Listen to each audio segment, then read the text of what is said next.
democracy ဆိုပြီးတော့အော်လာတယ်အတန်ထွက်လာတဲ့ခေတ်ကျတော့ဘာဖြစ်လာမြန်မာဘရင်တွေကအသုံးမကျဘူးလို့ထင်အောင်ရင်များတို့ပြောနေကြရေးနေကြမြန်မာဘရင်တွေကဘာမှအတော့တုံးမကြတဲ့ကောင်တွေပဲလို့ထင်အောင်မီဒီယာတွေမှာပြောကြခေါ်ပြကြ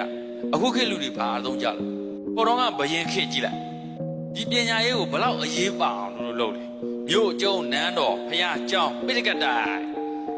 ရက်ကွက်တစ်ခုမြို့ရွာတစ်ခုတည်တော့မှဆိုစာကြည့်တိုက်ကိုအရင်ဆုံးအစီအစဉ်ထဲမှာထိုင်ကံရတာဆိုတော့အောက်အပြာရောင်းနေရတဲ့အကြောင်းလေးသက်ဖတ်ကြည့်ဘရင်သေးတစ်ပါးတက်လာပြီတမတအစိုးရအသစ်တစ်ခုတက်လာပြီပေါ့ဗျာပြောပါတော့အစိုးရအသစ်တစ်ခုတက်လာပြီအဲ့ဒါမျိုးသိမြန်းတဲ့သူ့ရဲ့အတိုင်းပြည်အာဏာလွှဲယူပြီးပြီဆိုတာနဲ့ဒုတိယအနေနဲ့ဦးစားပေးမလုပ်လေအတိုင်းပြည်ရဲ့အချုပ်အခြာအာဏာကိုလွှဲယူပြီးတာနဲ့လူလုံးလေးရှိတာကပိဋကတ်တော်အသစ်ရေးတဲ့တတိစာပေဖွံ့ဖြိုးရေးလုပ်ငန်းကိုနံပါတ်1နေရာမှာထားပြီးလုပ်တယ်ပထမဦးစားပေးနေတဲ့ဒါ first priority တွေမှာပါတယ်ပေါ့ဗျာသူ့ရဲ့နိုင်ငံတော်သွားတဲ့လမ်းကြောင်းထဲမှာလေအဲ့ဆိုတော့ဘယင်းနေရှင်များဒါထင်သေးအောင်တို့သမိုင်းမှာရေးခံဒါကြောင့်တို့နိုင်ငံသမိုင်းအင်္ဂလိပ်ရေးသမိုင်းဂျေးစလူတို့စီအိုဗလက်တင်တို့ရေးရှင်တယ်လို့ရေးပြင်းရင်လို့ပြင်ခဲ့တာ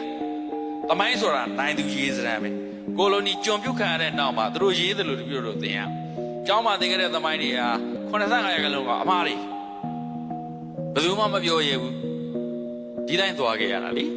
ဘုံကြီးပိုင်းမှာလည်းဘုံကြီးသမိုင်းတွေကအားရချက်အများကြီးရှိလို့လူတွေမှာလည်းလူသမိုင်းတွေကရှင်များထင်းတယ်လို့ရေးခံခဲ့ရတယ်အများကြီး